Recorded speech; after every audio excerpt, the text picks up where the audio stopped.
Hello students, पिछली video में हमने double integration over general regions को पढ़ा था कि उसमें हमने देखा था कि जो हमारे पास जो वॉल्यूम होता है किसी भी 3 डायमेंशनल कर्व का, वो हमारे पास क्या होता है, हमारे पास डबल इंटीग्रेशन करते हैं उस फंक्शन की, ठीक है।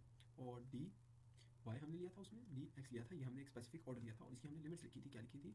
H of X, G of X, और ये लिमिट्स थी सी से डी तक। ये हमारे पास एक जनरल एक्सप्रेशन हमने पिछली वीडियो में निकाला था। तो इस वीडियो में हम इस एग्जाम्पल को हल करेंगे। उसमें उसने हमसे क्या पूछा है? उसने हमसे पूछा कि हमने वॉल्यूम निकालना है एक प्रिज्म का 3 डायमेंशन में। जब हम देखेंगे इस कर्व को और इसकी जो बेस के अंदर जो वॉल्यूम बाउंडेड होगा, तो वो हमारे पास एक प्रिज्म की शेप बनाएगा। तो हमें उसने ये एक चीज़ बता दी। फिर उसने क्या कहा कि जो हमारे पास बेस है XY प्लेन में, वो हमारे पास एक ट्राइंगल है। तो इससे हमें पता चला कि हमने जनरल रीजन्स के जो फार्मूला है, इस फार्मूले को लगाना है, रेक्टेंगुलर रीजन को नहीं देखना। तो उसने कहा क्या कि XY प्लेन में एक हमारे पास ट्राइंगुलर बेस है और जो उसका एरिया है, क्योंकि वो एक प्लेन है, उसका एरिया जो होगा वो बाउंडेड किससे है? एक्स एक्सिस से है। यानी हमारे पास जो पहली कॉन्स्टेंट है वो हमारे पास y इक्वल्स टू 0 है, क्योंकि ये एक्स एक्सिस आ जाता है। दूसरी कॉन्स्टेंट हमारे पास क्या है? y इक्वल्स टू x है। और तीसरी कॉन्स्टेंट क्या है हमारे पास? y इक्वल्स टू 1 है। अब ये 3 लाइन है, y equals to 0 x axis की line, y equals to x ये स्लोप बन जाती है 45 डिग्री के एंगल पे लाइन, और y इक्वल्स टू 1 ये हमारी x इक्वल्स टू 1 पे हमारी एक सीधी लाइन आएगी, वर्टिकल लाइन। तो ये हमारे पास रेक्टेंगुलर रीजन आएगा। तो इसको अब हम देखते हैं नीट करके कि हमारे पास किस तरह का होता है। तो जो हमारे पास ये रेक्टेंगुलर रीजन होगा वो कुछ इस तरह का होगा। तो जो हमारे पास रेक्टेंगुलर रीजन है वो कुछ इस तरह का, ये हमारे पास जो है वो हमारे पास एरिया है, बाउंडेड एरिया, ठीक है। इस पर हमने इंटीग्रेशन करनी है अपनी इस कर्व की। तो ये जो हमारे पास लाइन है, इस जो ग्रीन कलर की लाइन है, ये हमारे पास y इक्वल्स टू एक्स में है। तो हमारे पास ये थोड़ी ब्लू शेड में है, पर्पल कलर की, ये हमारे पास x इक्वल्स टू 1 है। और ये हमारे पास एक्स एक्सिस है जो कि y इक्वल्स टू 0 है। ये जो एरिया है इसमें हमने ये हमारा बाउंडेड एरिया है और यही हमारा इंटीग्रेशन की बेस होगी। तो अब हम देखते हैं कि अब हम लिमिट्स कैसे निकालेंगे। तो हमने लिखा था कि जो हमारे पास वॉल्यूम है, वॉल्यूम वॉल्यूम हमारे पास क्या है? हमारे पास वॉल्यूम लिखा हमने एफ ऑफ एक्स वाई, ठीक है, डी एक्स डी वाई, और यहाँ पे उसकी रीजन की जो हमारे पास रीजन आर है, ये वाला रीजन आर, इसकी लिमिट्स आ जाएंगी। अब हमारे पास जो वॉल्यूम बनेगा पहले सिनेरियो के लिए, क्योंकि हम ले रहे हैं एक्स के लिए और फिर वाई के लिए, हमने देखा था कि जब हम डबल इंटीग्रेशन करते हैं जनरल रीजन्स के केस में, तो हमारी जो पहला वेरिएबल होता है उसकी जो लिमिट्स होती है वो फंक्शंस होते हैं, वेरिएबल फंक्शंस होते हैं। और जो दूसरा वेरिएबल है उसकी लिमिट्स हमेशा कांस्टेंट होती है। तो यहाँ से हम क्या कहते हैं, हम लिमिट्स पहले इसका लिखेंगे कि हम डबल इंटीग्रेशन लगाते हैं, हम उसके बाद एफ ऑफ एक्स वाई की वैल्यू पुट करते हैं। यहाँ से हमारे पास क्या आ गई? 3 माइनस एक्स माइनस वाई, ठीक है। उसके बाद हमने ऑर्डर स्पेसिफाई किया, पहले हम एक्स के लिहाज से करना चाहते हैं, फिर वाई के लिहाज से। तो अब एक्स की हमें वेरिएबल लिमिट्स चाहिए। तो एक्स की हमें क्या चाहिए? वेरिएबल लिमिट्स चाहिए।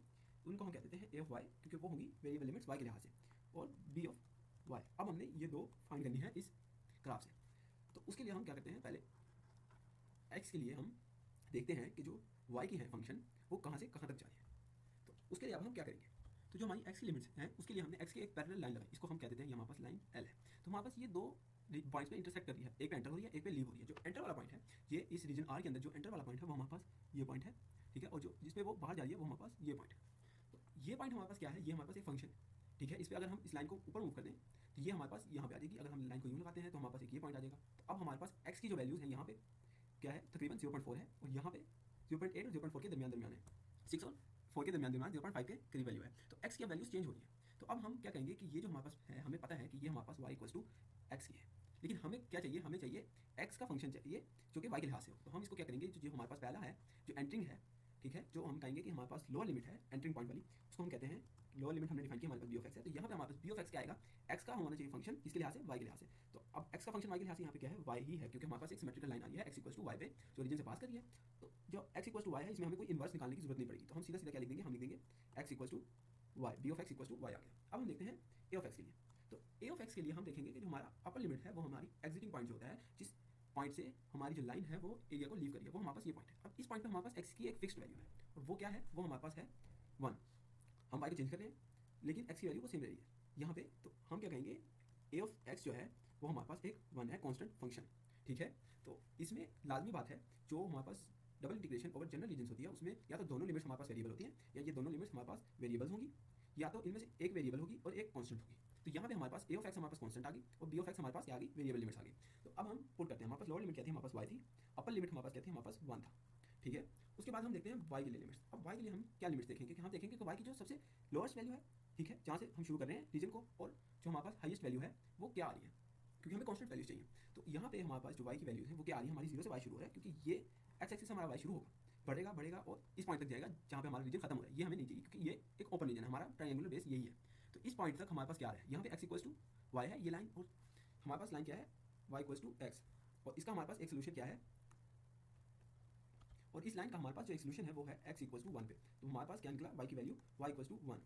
तो अब हम इसमें पुट कर देते हैं y इक्वल्स टू 1 पे, ये ऐसे आ रहा है। तो अब हमारे पास ये एक्सप्रेशन आ गई, पहले x के लिहाज से फिर y के लिहाज से। अब हम इस पर फ्रोबेनियस थ्योरम को अप्लाई करते हैं। फ्रोबेनियस थ्योरम जब हम इस पर अप्लाई करेंगे तो उससे क्या होगा? फ्रोबिनियस थ्योरम अप्लाई करने से हम इसके ऑर्डर ऑफ इंटीग्रेशन को चेंज करें। तो यहाँ पे सिर्फ हमारे पास दो वेरिएबल्स हैं, तो इनको हम आपस में इंटरचेंज कर देते हैं। जब हम इनको आपस में इंटरचेंज करेंगे तो ये हमारे पास dy dx हो जाएगा। ये हम देख चुके थे फ्रोबिनियस थ्योरम में, हम ये कहते हैं। बाकी जो हमारे पास फंक्शन वैसे ही रहेगा 3 माइनस एक्स माइनस वाई, और उसके बाद हमारी जो लिमिट्स हैं इंटीग्रेशन की वो हमारी चेंज हो जाएगी। तो अब हमने लिमिट्स फाइंड करनी है। तो पहले हम y के लिहाज से लिमिट्स फाइंड, अब हम y के लिहाज से लिमिट्स फाइंड करेंगे, पहले हमने x के लिहाज से की थी, ठीक है। तो y के लिहाज से जब हम लिमिट्स फाइंड करेंगे तो उसके लिए हमें चाहिए एक लाइन जो कि y के पैरेलल हो। तो हम एक लाइन लगाते हैं जो y के पैरेलल हो, ठीक है। तो जो हमारी लाइन है जो y के पैरेलल है, इसको भी हम कह देते हैं कि ये जो लाइन है इसको हम कहते हैं ये L है, और इसके भी दो पॉइंट्स हैं, एक इसका एंटरिंग पॉइंट है, एक इसका एग्जिटिंग पॉइंट है इस एरिया R के लिए। तो पहला जो पॉइंट है वो हम कहते हैं कि हमारे पास ये एक खास पॉइंट है, ठीक है। इसको हम क्या कहेंगे कि ये जो लाइन है, क्योंकि हमें चाहिए फंक्शन के तौर पे या कांस्टेंट एक फंक्शन चाहिए, तो ये जो लाइन है हमारे पास ये क्या है, ये हमारे पास है y = 0 जो कि x एक्सिस है, और ये जो लाइन है जहाँ पे ये दूसरा पॉइंट इंटरसेक्ट कर रहा है ये हमारे पास y = x के बराबर है। अब हमें y के फंक्शन मिल गए हैं x के लिए, यहाँ पे y कांस्टेंट फंक्शन मिल रहा है, ठीक है, क्योंकि पहले हम देख चुके हैं एक कांस्टेंट भी हो सकता है। ये हमारी लोअर लिमिट है जिसमें हमारा एंटर हो रहा है, और ये हमारी अपर लिमिट है जिससे हमारा एग्जिट हो रहा है। तो अब इसकी डायरेक्शन हमें कैसे पता चला, क्योंकि हमने इसके पैरेलल लगाया, हमारा जो एक्सिस शुरू हो रहा है पॉजिटिव में वो 0 से 1 तक है। तो हमने क्या कहा कि हमारी लाइन है इस पॉइंट से 0 से शुरू हो रही है और वो x एक्सिस से ऊपर जा रही है, अप वाला एरिया हम ले रहे हैं, तो उससे ऊपर जा रही है। उसमें हमारे पास जो लिमिट्स आई हैं वो हमारी y = 0 और y = x आई हैं। तो अब हम लिमिट्स पुट कर देते हैं y = 0 और y = x। तो जो दूसरी लिमिट्स है हमारे पास x की हमारे पास क्या लिमिट्स है, x की हमारे पास लिमिट्स है हमारा x भी 0 से शुरू हो रहा है। x की लिमिट्स के लिए हम एक लाइन लगाएंगे जो कि हमारी लाइन होगी सीधी हॉरिजॉन्टल लाइन जो कि x के पैरेलल होगी। तो उसके लिए हमने देखा कि हमें चाहिए कांस्टेंट वैल्यू। हम देखेंगे कि जो मिनिमम x की वैल्यू है और जो मैक्सिमम x की वैल्यू है इस रीजन के अंदर, इस रीजन के लिए वो हमारे पास क्या है, 0 है और 1 है। ये हमने 0 और 1 यहाँ पुट कर दिया, और ये हमारे पास आ गया वॉल्यूम की नई एक्सप्रेशन। तो अब हम देखेंगे हमारा जो फ्रोबिनियस थ्योरम है वो इस पर वेरीफाई हो रहा है या नहीं। फ्रोबिनियस थ्योरम की वेरिफिकेशन के लिए हम क्या करेंगे, हम दोनों इंटीग्रल लिख देंगे। हमारे पास पहला इंटीग्रल जो है वो क्या है, वॉल्यूम बराबर है double integral 3 minus X minus Y, ठीक है। पहला ऑर्डर हम कह देते हैं कि हमारे पास dx dy है, ठीक।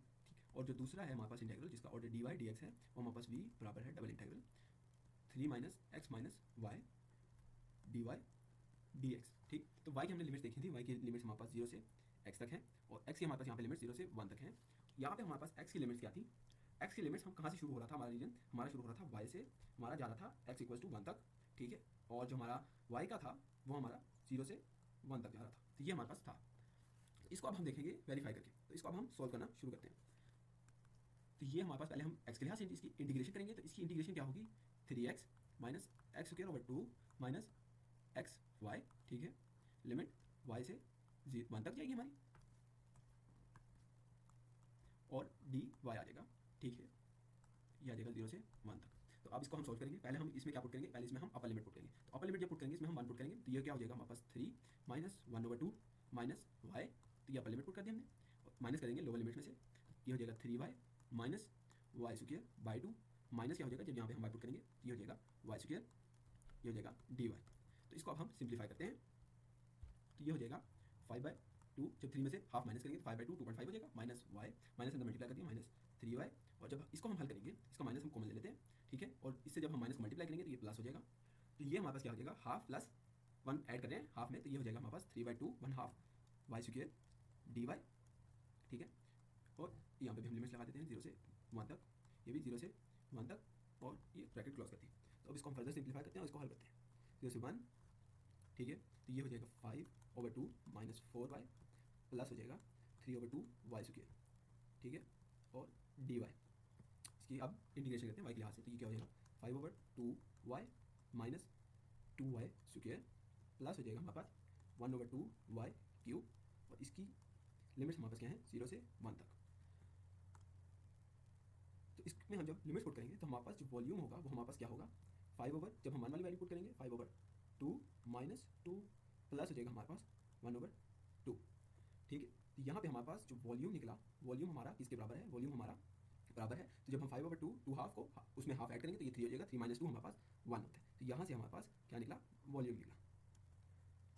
तो अब हम आ जाते हैं दूसरे इंटीग्रल के लिए। दूसरा इंटीग्रल हमारे पास क्या है, वॉल्यूम है, ठीक है। पहले हमने करनी है y के लिहाज से इंटीग्रेशन। तो इसकी जब हम y के लिहाज से देखेंगे तो ये हमारे पास हो जाएगा 3y minus xy minus y²/2, ठीक है। और लिमिट्स लगाएंगे 0 से x dx, और x की लिमिट्स हमारे पास क्या है 0 से 1। तो जब हम इसकी 0 से 1 तक लिमिट्स लगाएंगे तो इसमें पहले हम 0 से x तक डालेंगे। x वाली टर्म्स हमारे पास क्या हो जाएंगी 3x माइनस हमारे पास क्या हो जाएगा x² माइनस हमारे पास क्या हो जाएगा x² / 2, और बाकी टर्म्स हमारे पास क्या हो जाएंगी, जीरो हो जाएंगी जब हम इसमें y की वैल्यू पुट करेंगे। dy और यहाँ पे हमारी x लिमिट्स आ गई 0 से 1 तक, ये हमारा वॉल्यूम आ गया। तो अब हम इसकी करेंगे x के लिहाज से इंटीग्रेशन। तो ये हमारे पास हो जाएगा 3/2x माइनस x³/3, यहाँ स्क्वायर भी आ गया, और माइनस हो जाएगा हमारे पास x³/6, और यहाँ पे हमारे पास आ जाएंगी इसकी लिमिट्स जो कि हैं कहाँ से, 0 से 1 तक। तो अब हम इसमें लिमिट्स पुट करते हैं, क्योंकि 0 वाली सारी ये 0 हो जाएंगी। अब हम इसमें सिर्फ 1 वाली लिमिट्स पुट करते हैं। तो ये हो जाएगा 3/2 माइनस हो जाएगा 1/3 माइनस हो जाएगा 1/6। तो इसको अब हम सिंप्लीफाई करते हैं और हमारे पास जो वॉल्यूम है वो ये हो जाएगा हमारे पास 3/2 माइनस हो जाएगा 1/2 जब हम इसको हल करेंगे। और ये क्या है हमारे पास, ये क्या है 1/2 में से हमने हाफ माइनस कर दिया, तो यहाँ पे हमारे पास जो वॉल्यूम आ गया वो हमारे पास 1 आ गया। ठीक है, तो यहाँ से हमें क्या पता चला, हमें पता चला कि जो फ्रोबिनियस थ्योरम है हमारे पास वो इसके लिए भी करेक्ट है। और वो क्या कहता है, अगर हम कहते हैं हमारे पास जो जनरल है लिमिट्स x की लिमिट्स अगर हमारे पास कॉन्स्टेंट्स में a से b तक है, ठीक है, और y की लिमिट्स वेरिएबल जो हैं वो हमारे पास g ऑफ x से h ऑफ x तक हैं, तो हमारे पास जो डबल इंटीग्रल है वो हमारे पास फंक्शन f ऑफ xy और dy dx, और जब हम इनकी लिमिट्स पुट करेंगे तो जो हमारी लोअर लिमिट है यहाँ पे हमारे पास g ऑफ x और h ऑफ x है, और जो x की लिमिट है वो a से b तक है। ठीक है, तो ये हमारे पास पहली एक्सप्रेशन है और इसको हम 1 का नाम दे देते हैं। और जो हमने देखा था जो दूसरी थी, जब हमने ऑर्डर चेंज किया, ठीक है, जिसमें हमारे पास y की लिमिट्स जो हैं वो c से d तक थी कॉन्स्टेंट, और जो x की लिमिट्स थी वेरिएबल हमने देखी वो a ऑफ y से क्या थी, b ऑफ y तक थी। ठीक है, और फिर हमारे पास जो वॉल्यूम का एक्सप्रेशन बना था वो हमारे पास क्या बना था, double integral function f of xy dx dy। ठीक है, x की लिमिट हमारे पास क्या है, a ऑफ y से b ऑफ y तक, और y की लिमिट हमारे पास क्या है, c से d तक। तो ये हमारे पास है दूसरा एक्सप्रेशन। तो फ्रोबिनियस थ्योरम के मदद से हमें पता चल गया और हमने प्रूव भी कर लिया कि जो 1 है वो हमेशा बराबर होता है 2 के। ठीक है।